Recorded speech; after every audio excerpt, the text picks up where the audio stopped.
నేను ప్రతిరోజు ప్రార్థన చేస్తున్నాను, కానీ సమాధానం రావటం లేదు. దేవుడితో మాట్లాడుతున్నాను, కానీ ఆయన మౌనంగా ఉన్నట్లు అనిపిస్తోంది. ఈ ప్రశ్న ఈరోజు మీ మనసులో కూడా ఉందా? ప్రభు, నీవు నిజంగా నా మాటలు వింటున్నావా?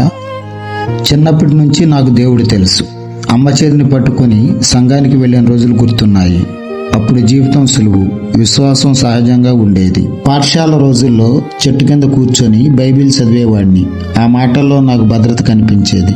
అప్పట్లో దేవుడంటే భయం కాదు, ఆశ ఉండేది. పెద్దవాడినయ్యాక కూడా నా విశ్వాసం మారలేదు.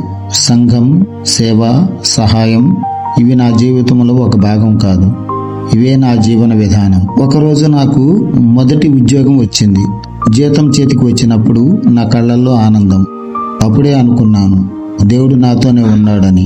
స్నేహితులు ఉన్నారు, నవ్వులు ఉన్నాయి, భవిష్యత్తుపై ఆశ ఉంది.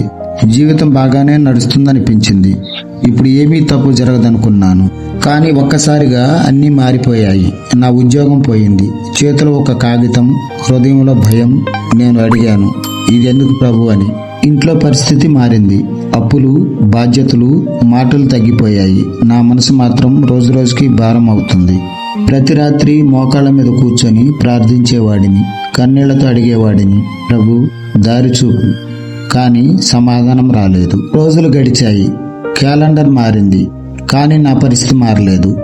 నిరాశ పెరిగిపోయింది. ఒక రాత్రి బైబిల్ మూసివేశాను. కన్నీళ్లతో నేలపై కూర్చొని చెప్పాను, ప్రభు, నీ మౌనం నన్ను బాధిస్తోందని. సంఘానికి వెళ్ళాను, కానీ మాట్లాడలేకపోయాను. ప్రార్థన కూడా చేయలేకపోయాను. ఖాళీ బెంచ్ మీద మౌనంగా కూర్చున్నాను. ఆ మనసులో ఒక ప్రశ్న తిరుగుతూనే ఉంది, దేవుడు నిన్ను మర్చిపోయాడా అని. అదే సమయంలో ఒక ఫోన్ కాల్ వచ్చింది. అనుకోని వ్యక్తి, అనుకోని సమయం. అప్పుడు అర్థమైంది, చీకట్లో కూడా చిన్న వెలుగు ఉంటుందని. అది పెద్ద అవకాశం కాదు, కానీ ఆ సమయానికి నాకు చాలింది. నా హృదయంలో మళ్ళీ ఆశ పుట్టింది. అప్పుడు నాకు అర్థమైంది, నేను దేవుడు మౌనంగా ఉన్నాడనుకున్నాను, కానీ ఆయన పని ఆగలేదు. నా కన్నీళ్ల వెనుక కూడా ఆయన పని చేస్తూనే ఉన్నాడు. ఉదయం వెలుగు వచ్చింది. ఆకాశం వైపు చూసి నేను చిరునవ్వు నవ్వాను. ఈసారి సమాధానం కోసం కాదు, కృతజ్ఞతతో. ఈ వీడియో చూస్తున్న మీరు వినండి, దేవుని మౌనం ఆయన గైర్హాజరు కాదు. మీకు అర్థం కాని సమయంలో కూడా ఆయన మీ జీవితంపై పనిచేస్తూనే ఉంటాడు. ఆమేన్. నా కథ నచ్చితే నా వీడియోని లైక్ చేయండి, షేర్ చేయండి. నా ఛానల్ సబ్స్క్రైబ్ చేస్తూ పక్కనే ఉన్న బెల్ ఐకాన్ నొక్కండి. అందరికీ ధన్యవాదాలు.